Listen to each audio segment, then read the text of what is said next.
Hello दोस्तों, कैसे हैं आप सब। आज हम बात करेंगे यूजीसी के नियमों पर माननीय सुप्रीम कोर्ट द्वारा लगाई गई रोक। माननीय सुप्रीम कोर्ट ने आज यूजीसी के उन नियमों पर पूर्णतः रोक लगा दी जिनसे जनरल कैटेगरी के बच्चों पे असर होने वाला था। माननीय सुप्रीम कोर्ट ने बहुत ही बढ़िया टिप्पणी की। उसमें कहा कि हम समाज को आगे ले जा रहे हैं या उसको पीछे धकेल रहे हैं। जितनी पिछले सालों में समाज को एक करने की कोशिशें हुई हैं, वो इन नियमों से कहीं ना कहीं बंटाधार हो रहा था। माननीय सुप्रीम कोर्ट ने जनरल कैटेगरी के बच्चों के संघर्ष को देखा और ये भी कहा कि हम देख रहे हैं कि देश में क्या कुछ हो रहा है, इसलिए इन नियमों पर रोक लगा दी गई है। लेकिन सरकार को और संस्थाओं को भी यह ध्यान रखना चाहिए कि किसी को यदि आप सुविधा दे रहे हैं तो दूसरे को असुविधा ना हो, दूसरे का भी ध्यान रखा जाए। इन नियमों से ऐसा प्रतीत होता था जब हम इसको प्रथम दृष्टि देखते थे कि जनरल कैटेगरी के बच्चों को बिना दोष के ही दोषी मान लिया गया है। जो भी एक जांच कमेटी बननी थी, उसमें भी जनरल कैटेगरी के किसी भी सदस्य को नामित नहीं करना था।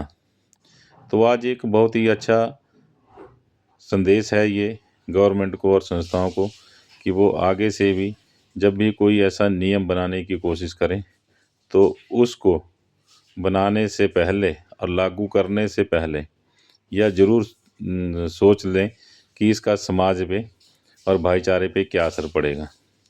क्योंकि हम लोग एक हैं तो सेफ हैं का नारा तो ज़रूर देते हैं, लेकिन सबको अलग अलग करने की भी कोशिश करते हैं। खासकर छात्रों को, जो देश के युवा हैं, शक्ति है, उनको देश को चलाना होता है। यदि हम उन्हीं को बांट देंगे तो देश कहाँ जाएगा। अभी हाल ही में आपने नीट की जो सूची निकली थी उसमें -40 वाला डॉक्टर बनना है। अब आप ही खुद सोचिए कि अब -40 वाला डॉक्टर किस स्तर का इलाज करवाएगा। क्योंकि जिन भी मंत्रियों ने, जिन भी संस्थाओं ने यह नियम बनाए हैं, उन्होंने तो अपना इलाज अच्छे से अच्छे हॉस्पिटल में करवा लेना, देश के बाहर भी करवा लेंगे। लेकिन उन डॉक्टरों के पास जो -40 अंक लेके डॉक्टर बनेंगे, उसमें इलाज आपका, हमारा, आम जनता का ही होगा। तो आप खुद सोचिए, देश को बदलना है तो एजुकेशन सिस्टम को, नौकरी देने के सिस्टम को बदलना होगा। हर कोई बनाओ वीडियो, जिसको कोई गलत लगता है यार, चाहे उसमें 1 व्यूज़ आए, 2 व्यूज़ आए, क्योंकि एक संघर्ष होता है। जो बात हम ऐसे इकट्ठे होकर नहीं बोल सकते, वो आजकल हम सोशल मीडिया की ताकत से सब जगह पहुंचा सकते हैं। तो आप लोगों से भी अनुरोध है कि आप भी इसके ऊपर कोई ना कोई वीडियो बनाएं और जागरूकता फैलाएं। नमस्कार।